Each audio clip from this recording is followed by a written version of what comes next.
Ayan mga kapatid, dalawa na yung natin. Bukan nating pasawa dito. Mamimili na siya ng asawa niya dito. Dalawa na yung inahin.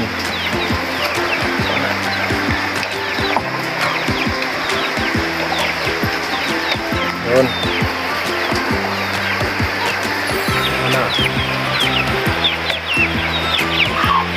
Mamimili na siya ng asawa niya dyan. Ay, oh. Pili ka na dyan.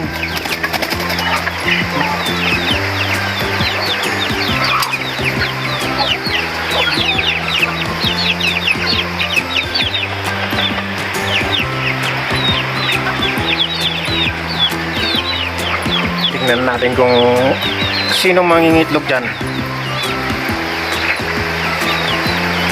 Mga puro yan mga kapatid. Ito pala yung dalawa kong sisi mga kapatid, oh. Huli ito eh, kaso pila yung isa eh. Oh. Ayos na yan. Dami na tayong inahin.